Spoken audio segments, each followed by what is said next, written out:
Good morning, everyone. Grateful for the opportunity to join all of you. Grateful for the opportunity to be in a room of people who understand the critical importance of education to the long-term health of our economy and the well-being of our democracy. This is a room of people that understand that education matters and matters profoundly in the life of students, that understand that we know that those who have a bachelor's degree are nearly twice as likely as someone with a high school diploma to earn what they need to support their families, that those who have a college degree will earn over $1 million more over the course of their lifetime.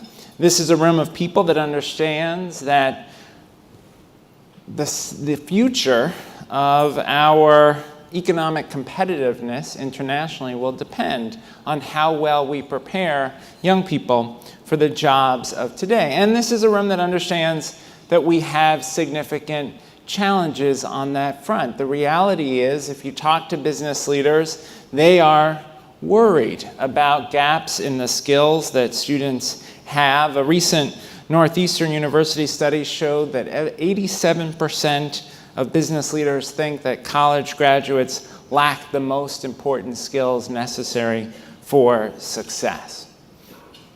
Indeed, many business leaders worry that young people are coming to the workforce without the problem-solving skills, the critical thinking skills that are essential for their success. And there is a disconnect between how higher education leaders think about the young people that they are serving and how business leaders think about the young people they're recruiting. In fact, one recent survey of chief academic officers in higher ed institutions showed that 96% thought that their students were well prepared for the workforce.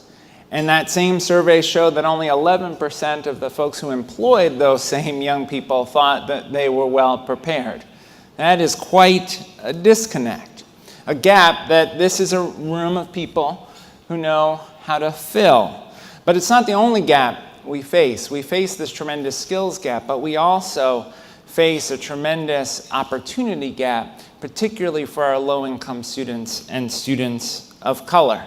Indeed, as a country, we continue to give the students who need the most the least. We give our students who face the greatest disadvantages less access to quality pre-K, less access to effective teachers, less access to a well-rounded education that includes science and social studies and art and music. We give them less access to school counselors. We give them less access to advanced coursework, whether that's AP classes or IB classes or high-quality career and technical education.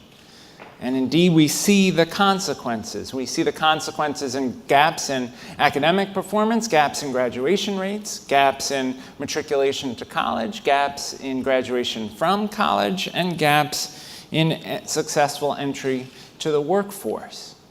Today, a majority of the students in our nation's public schools are students of color.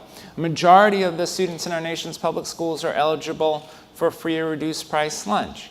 If we fail to educate those students, we have no future as a country. Those are the stakes. But this is a room of people who are committed to changing that. I'm inspired by the work that all of you do. I'm inspired by the commitment to connecting the workforce and education, the belief that it's not a matter of college or career ready, but college and career ready, that together we can ensure that students are getting the academic foundation that they need in English and math and science and social studies, but also igniting their passions, helping them find the thing that they're excited about, a sense of purpose, a clear vision for their future. I love that this is a room of people who are committed to making sure that kids have high-quality internship experiences so that students are able to have those hands-on experiences where they can demonstrate not only critical thinking skills, but the ability to collaborate with peers, the ability to persevere through challenge, the ability to learn from the feedback they receive. And I'm heartened that this is a room of people that understand that inspiring students also means helping them see the path, see the path through higher education, through into the workforce, building their ambitions and hopes and belief in themselves. Part of why I'm so inspired by that is because I know deeply and personally the difference that makes in students' lives. I always share with folks, I grew up in New York City, grew up in Brooklyn, went to New York City public schools. That's good. I'm glad we have some New Yorkers in the room. Went to New York City public schools, and both my parents, career New York City educators, both passed away when I was a kid. My mom when I was 8, my dad when I was 12. And during the period after my mom passed, I lived with my dad, who was quite sick with undiagnosed Alzheimer's. And so there was this period where home was scary and inconsistent. I didn't know what my father would be like from one night to the next.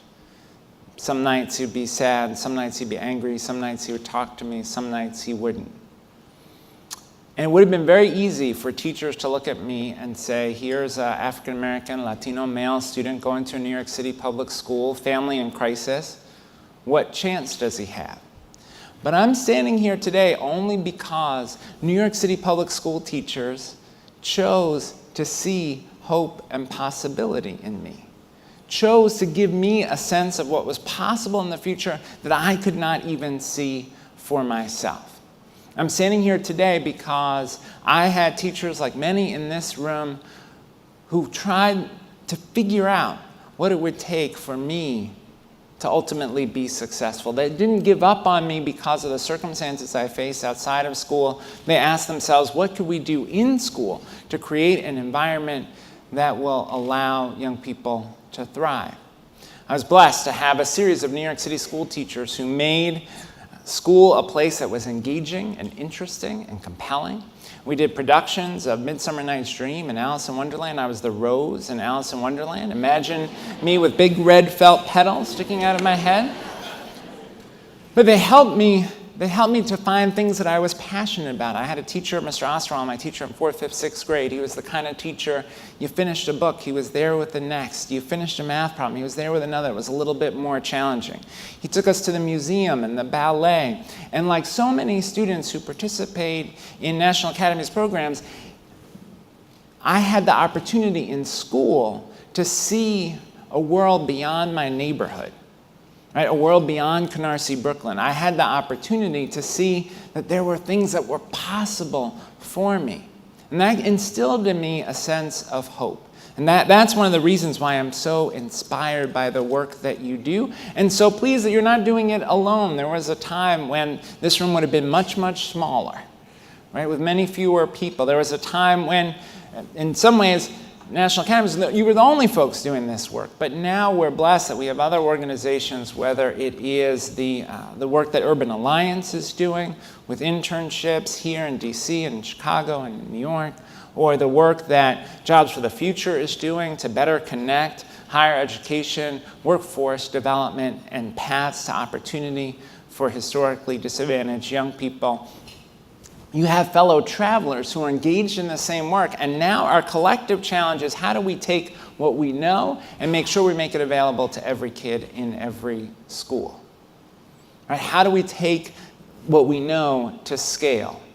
And I always say to folks, there is nothing wrong in public education that can't be fixed by what is right about public education. There is no problem that we face that isn't being solved somewhere. The question is, how do we take those solutions to scale? We have an opportunity, and I'll close on this point, we have an opportunity as the Congress debates the Perkins Career and Technical Education Act, we have an opportunity to think about how we take this work to the next level nationally. Now, the bills that are under consideration have some promising and important features around better data transparency, about better inclusion of employer voice in program design, something that's always mattered to folks in this room. But I worry that if we don't make a substantial additional investment, just changing a few words in the text of the law will not be enough. We need a substantial additional investment in quality career technical education. We need a substantial additional investment in creating internship opportunities. We need a substantial additional investment in the access to higher education opportunities that allow linkages between college and careers. And we need to invest in innovation and building an evidence base around what works, particularly for creating greater opportunity for historically underserved students. Those features, those will be the measure of whether or not a reauthorized law is a better law. So I hope that is something that we can work together to help legislators understand that they have an opportunity to accelerate the kind of progress that you're seeing with graduation rates well into the high 90s. So now I have the privilege and pleasure of talking with a panel of current and former students. I'm looking forward to the panel partly because it's one of the most inspiring things that we get to do is to spend time with young people whose brilliance and amazing ideas and passion give all of us a sense of hope in a time when hope can sometimes feel in short supply. I think of the words of the author and civil rights activist Pearl Buck, who said of young people, "The young do not know enough to be prudent, and therefore they attempt the impossible and achieve it generation after generation." I look forward to being inspired by these young people together with you. Thank you for the work you do on behalf of the nation's young people. First,